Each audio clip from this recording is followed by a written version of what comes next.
everybody. of notes here. Welcome right here. Ben Meiselas, joined by Lev Parnas. Aaron Parnas will be joining us shortly as well. You'll get Ben, you'll get Aaron, you'll get Lev, you get the whole crew.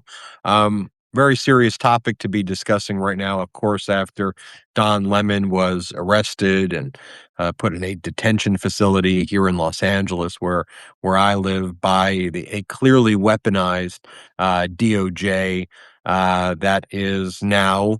And I think we expected it was going to happen, when we've been telling people they're coming for us next, the independent journalists, this is where this is heading.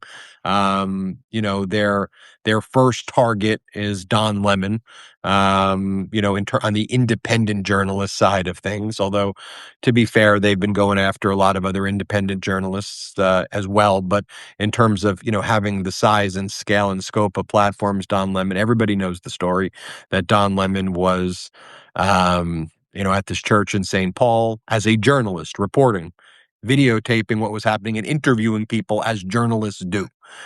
Setting aside my own separate belief that peaceful protests in a church do not violate the FACE Act. We don't even have to get there with Don Lemon. That Don Lemon was not there in the capacity as an activist or a protester, which I still believe you have a peaceful right to protest and be an activist, but push that aside. Lemon was reporting on what was happening. Don Lemon, when Don Lemon was touched by someone who worked at the church, Don Lemon said, "Don't touch me. I don't want to be touched." And Don Lemon repeatedly said on a video that we can all see, "I'm here as a reporter. I'm not with them. I'm here as a reporter." Like, we heard him say that over and over again. At a personal level, Don Lemon was at my wedding. I know him well. I mean, he's someone I consider to be a close friend of mine. When Don is in LA, he and I were planning on meeting up because he's been here for the Grammys. So I was going to probably see him soon, but not anymore. Given all of the events that unfolded. And it's really tragic to see. But it's why independent journalists need to stick together, why we need to, fight back together. But Lev, you're hearing that this is, just the beginning. And Lev, also, Yeah. we know that they've kind of consistently, and we'll hear from Aaron soon when he jumps on, but it wasn't a joke when we were saying they wanted to arrest Aaron, and there was a whole campaign, arrest Yeah. Aaron. When Aaron was reporting about where the ICE raids were going to take place, they were saying, arrest Aaron, and you've dealt with those threats. So what are you hearing, Lev? Yeah, no, it's really getting from bad to worse, and that's why we need to act. Whatever it is, we're going to speak about later. But let me tell you what I've been hearing. So first of all, to give you a little background on the Ben on the Don Lemon situation, I'm close with Joy Reid, and I got close to Wajahid Ali, and we for about a week and a half ago when this whole thing blew up with Don Lemon, I had a very good source telling me that Trump made it a point and said, do or die, how he wanted Lemon arrested. For the past week and a half, I've been in behind the scenes dealing with Don, giving him information. Without, I haven't even been reporting it on Substack because I was giving it to him, what was going on.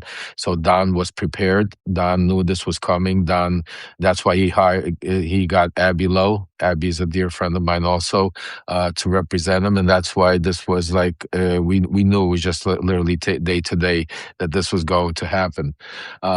Second of all, they didn't only arrest Don Lemon, but if you saw the indictment, I know you've been busy all day with a lot of stuff, but the indictment, they just unsealed it, and they're listing other names. And when Aaron comes in, I'm sure he'll be able to give us some more of the names and the background of the indictment. But they're also, as we were talking about earlier, are now linking BLM activists in the indictment as they calling basically a conspiracy. They're using terms that they got together in a parking lot prior to going filming and talking.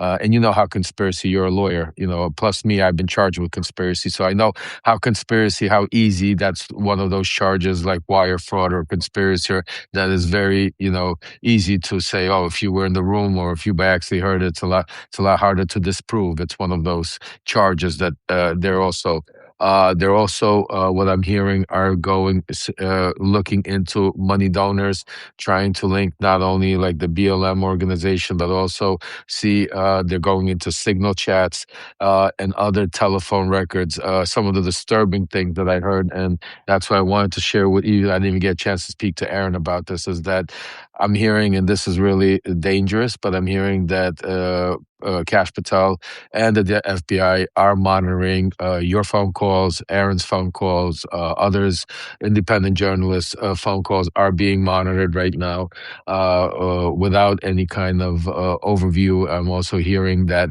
they are also that this is just the first step. The reason why Don Lemon for them was basically a gift is because the other two instances, the killings, were a white mother and oh, Ben, he said invite Aaron's here, invite him up, press the invite. And Yeah. yeah, so yeah, so because it wasn't a black or brown or undocumented, it was a mother of three, and it was a, Alex Predit, a young. Hey, Aaron, how are you? Hi, I just wanted to come up Hey. and say hi. I have a ton of things I'm dealing with right now, but I just wanted to come and say hi. That's it. Yeah, well, yeah, no, we got some really interesting stuff that if you could give us, I know, just a quick little latest on the Epstein stuff also, because I think a lot of this has to link up why you're seeing this happen today, why Don Lemon was arrested literally today, and also why you saw what happened in Georgia yesterday. A lot, and I know I saw your report a little bit earlier, but if you could give just like a quick 2 minute of some of the major things in the Epstein stuff, and then me and Ben could go over it later. Yeah, I mean, there are just, millions of documents. We're going through them one by one right now. We've gotten through about 45,000 and just doing some more. I think the biggest thing is just that Howard Lutnick, the Commerce Secretary, was caught in a lie that he previously said he got rid of Epstein or didn't speak to him after 2005. Come 2012, they're talking about him going to Epstein's Island. So that's the big one right now, but I'm kind of still going through them. I'll have more soon. All right, go get. I know you're back into get back into those Epstein Yeah. files, and I'll thanks. see you guys later. All right, that's Aaron. He's back in those Epstein files, folks. He's digging. I mean, he has. By the way, Ben, I don't know how he does it. He speed reads. Have you ever seen him? He could read, like, literally reads a book like this. Like, I mean, I don't know. Like, I don't know. He's literally a real Doogie Howser sometimes. But yeah, we'll get to the Epstein files in a second. But that's a major thing of why and what happened. And today, what I'm hearing also is because it's all because of the dump, because there's a lot more than just the Howard Lutnick stuff. There's other names coming up in the Epstein stuff. There's a lot of some of the major stuff, Ben, that's coming out there that I've been seeing that Ellie Leonard and others have been already sending to me, is that, and they've already deleted some of the files. I think some of the Midas is already reported. Your Midas guys reported on it also. Is they've put out stuff. First of all, they've put out survivors' unredacted names. Second of all, they've put out a lot of stuff, and you could see that there have been more than one Jane Doe and more than one claim of Trump having 13-year-old girls give him oral sex. So it's been that you could see that there was a lot of complaints that were or were not followed up. So you could see that there's a lot of stuff in these files that are not only, Trump, Howard Lutnick, there's Elon Musk talking about, again, going to the island. There's, lots of names that are being up. And the crazy part about it is today you also had one of my ex-attorneys, Todd Blanche, coming out, who is the DA, saying that in this dump that there are no criminal activities by no other men. So there's basically, it's like a nothing burger. And we have another 3 million files that we're going to be dumping sometime later. But it's all coming. It was meant to basically distract. But each distraction, Ben, and that's important for everybody to know, is also extremely important, because the distraction and what's happening in Minneapolis, the arrest of Don Lemon, is an attack on the free amendment speech. It's attack on independent journalists like you, because I care about you, I care about Aaron, and like people think sometimes that when you guys report they're coming after you, it's not a joke. They are literally coming after you. They came after Aaron. They try to come after you guys all the time. I hear in the background, as far as the murmurs that they're trying to see who might be funding you, to see if you have a Soros link. We always speak about that. You guys always right. So that's why it's so important right now, folks, that we do not let them out. We have to. This has to be the line in the sand, because if we allow them to do this to Don, because the charges they charged him, I don't know if you've seen pretty serious charges. No, Ben? I mean, Yeah. you're a lawyer. I know this is not a joke. I mean, conspiracy. Some of these Well, charges. the FACE Act, the charges were generally intended to protect women going to get reproductive care. That's why this thing called the FACE Act was created in the first place, because there would be individuals standing outside of abortion clinics or reproductive health centers violently attacking and going after women who were seeking reproductive health care. But snuck into this bill in the 90s when it was passed was this, in order to get it passed on a bipartisan basis, was a provision that basically said, just like reproductive health care centers or abortion clinics, if you do the same thing in a church where you prevent people from praying, you will be subject to the same types of criminal penalties. But in the statute, the language specifically talks about physical violence, like actually hurting somebody, or threatening physical violence, physical intimidation. It's not enough. And I don't even like protests in general are supposed to make people feel uncomfortable. It's the point of a protest, right? When I Right. represented Colin Kaepernick, people are like, well, why is he doing it in a football game? Can't you just do it if you do it privately, what's the point of the protest? The point Right. is to bring it is far more annoying, right? And as Colin would say, it's not annoying. What's the issue is that he was protesting against police killing black and brown people at a disproportionately high rate, which is why he was protesting. He says, you want to know, does that make the victim of a police shooting feel comfortable? So I'm sorry if I'm just taking a knee and peacefully protesting y'all at a football game to bring attention to something. So it's not that you're not allowed to protest in a church. I mean, there are small misdemeanor types of crimes, maybe for disorderly conduct or, whatever. But this is a federal charge that deals with physical threats, Yes. physical intimidation. And if you look at the conduct, even from the protesters, you could say, was it loud? Was it disorderly? They were pissed, rightfully so, that ICE was terrorizing their communities. But in my legal opinion, what the protesters were doing was not even the definition of the FACE Act, even close. Then Don Lemon's there as a reporter doing news coverage, bringing to the people what is happening. And I know because when you look at some of the reporting that's being done by groups like Status Quo and others, it is actually now the equivalent of war correspondence. Reporting on the Trump regime domestically is like being a war correspondent in Fallujah, because you're there, you're getting Yeah. tear gassed, you're being pepper sprayed, there's other green carcinogenic substances being thrown at you. Heck, Greg Bovino himself would throw the gas at you. Yeah. You would get beaten, you would get hit with what they call non-lethal, which can be lethal, and then they kill people. So it's quite literally war zones. Don Lemon and independent reporters who are there are basically doing wartime coverage. And now you're saying because you were in a location where a protest was taking place after ICE and Border Patrol terrorized communities, we're going to try to put you in jail for the rest of your life? If that Sick. doesn't reek of Putin or authoritarian regimes abroad, I Thank don't you. know what else does. I mean, I couldn't have said it better myself, Ben. You connected the dots. But I mean, like literally, when Aaron goes reports out there, my wife literally cries in the bathroom until he reports back that he's back safe because knowing the craziness that goes out there. I mean, and this is the attack on the free speech, independent journal, because they're trying to think about how many independent journalists, how many media influencers are literally scared today and are not reporting and are thinking twice about reporting. How many people, because they think if they could do that to a guy like Don Lemon, that has such a major platform, such a big platform, well, can you imagine what they could do to me? Can you imagine what they and that's the intimidation and the part they're trying to do, and we can't let them get away with it. That's why we need to support independent journalism. We need to stand up to them. We need to fight stronger, harder, louder, and we need to draw the line in the sand right here, folks, because this is where it is. And this is, I want to make it very clear because I know Ben has to run. He has a lot going on, and I have another show we're going to be doing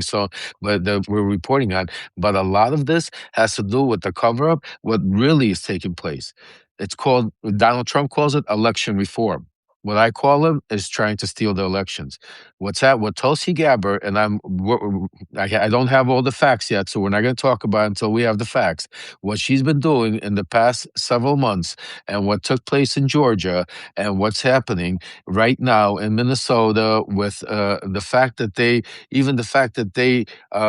I wrote in my letter, Ben, that they are now, Stephen Miller is happy that they finally have a black man, that they have somebody that's controversial, that that they could go after, that the right doesn't like, that they could push towards, what's it called, that it's not, that they have something to feed the base. I can't even explain to you. This is the type of conversations that are being taken place inside, the White House, the People's House, the House for all Americans right now is being used as a command center to basically, by Stephen Miller, to figure out what's going on in Minnesota, coordinate the attacks in Georgia, try to rewrite history, try to shut down free speech and intimidate. All of this is happening because they want not to, they know they can't win the elections. They know he's not, they're not stupid. They see, he's underwater 30%. They see that all his polls all over the place. So the only thing they have left right now is to try to steal it, try to cancel it, or try to somehow manipulate and scare people to coming into it. And that's the real thing that's taking place. And Lev, you've seen in Eastern Europe, and we've seen what these popular uprisings and peaceful protests look like against authoritarian regimes when the people are called into action. I think with no kings, I wouldn't even say that was an appetizer.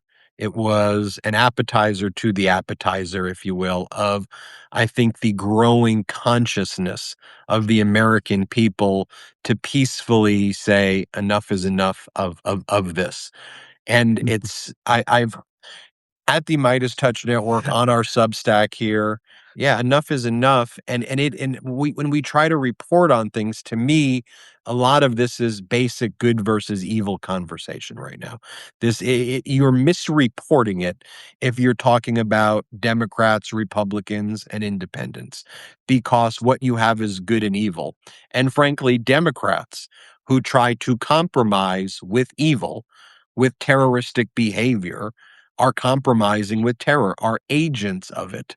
And so when a Democrat tries to act like they're a centrist because they're trying to meet the Trump regime somewhere in the middle, what they're actually acknowledging, and it is a sign of a surrender, that you've accepted that the Overton window has shifted in such a way that you're meeting somebody at the most far right extremist possible wing, where you're basically just doing deals with Putin to allow a Putin to continue at this point. Absolutely. The American people don't see it this way, and I'll end with this because I Hey, know we Ben, all before, got. and I just apologize. We have some breaking news. And first of all, Aaron just texted me the reason he had to go early. He was working on it. This is what he just broke, if I may read it. So Aaron just broke, I'm sorry, guys. Hold on a second. Where's this? So Aaron broke just now. The Epstein survivors issued a joint statement condemning the incomplete Epstein release files. The statement released of Jeffrey Epstein files is being sold as transparency, but what it actually does is expose survivors. Once again, survivors are having their names and identifying information exposed, while the men who abused us remain hidden and protected. That is outrageous. As survivors, we should never be the ones named, scrutinized, and re traumatized, while Epstein enablers continue to benefit from the secrecy. This is a betrayal of the very people this process is supposed to serve. Virginia Roberts Giuffre alone reported many abusers connected to Epstein's network. Yet the public still does not have the full truth about who enabled him, who participated in his exploitation, and who has been shielded for years. Hundreds of women have come forward with additional reports like hers. The scale of this failure is staggering and indefensible. The Justice Department cannot claim it is finishing releasing files until every legal required document is released and every abuser, enabler is fully exposed. We need to hear directly from Attorney General Pam Bondi when she appears before the House Judiciary Committee on February 11th. Survivors deserve answers and the public deserves the truth. This is not over. We will not stop until the truth is fully revealed, and every perpetrator is finally held accountable. As we have always said, this is not about politics. We hope Democrats and Republicans alike will stand with the survivors in continuing to demand the full release of the Epstein files. We look forward to hearing from you, Attorney General Pam Bondi, on February 11th, and is signed by Annie Farmer, Ashley Rubright, A.W., Danielle Bensky, Jane Doe 1, Jane Doe 2, Jane Doe 3, Jess Michaels, Lara Bloom McGee, Liz Stein, Marichke Chartuni, Marina Lacerda, Rachel Benavides, Sky and Amanda Roberts, Charlene Rochard, Teresa J. Helm, and Wendy Pesante. Aaron just broke that. They just issued that statement to the release of the files now. That's why he couldn't stay with us that long. He asked everybody to forgive him, but he had to break that news right now. All good. And I That's just crazy. released a video on YouTube where I went through as many of those 3 million documents as I can. So if anyone wants Yeah, a document by document review, when this ends, you can go check yeah. out the YouTube channel on Midas Touch. And make sure you subscribe to our Substack, subscribe to Lev's Substack. And then, Lev, before we go, talk about the generators in Ukraine, because I want people to know about the great Oh, work that's being done there. thank you, my brother. Absolutely. So, folks, first of all, I want to thank each and every one of you that have contributed and have helped with this mission. We have been, for those of you that haven't seen the letter, but the lives that we've been saving, the families we've been helping, we've been able to already deliver over 45 generators. We have another 12 to go. We've also been in touch with Jose, Chef Jose, and we've also been in touch with the Ukrainian Kids Foundation, which is Save Ukraine. And thanks to you guys, we're doing some incredible miracles. And so if you can, I'll post a GoFundMe for the Ukrainian people in the letter that we put out. But again, God bless each and every one of you for the work, because we've saved over hundreds and hundreds of lives, each and every one of you, this community. So again, thanks, Ben. And if everybody missed, I've started some people saying, I wish I would have watched this from the beginning. We have over 6,000 people watching right now. If you missed it, I'm going to post it on the Substack. So just go and you could rewatch this full interview. It'll post shortly. Lev, And make thank sure you, you share it, everybody. everybody. Yeah, make sure you share it with everybody, because that's the most important part, folks. Share it wide, far. Everybody, they need to hear what we're talking about. Thanks, Ben. I know you got to run. Thanks, everybody. Appreciate you so much. And stay in there. Stay strong. We're not afraid. We're going to keep fighting every moment. Thanks, everybody.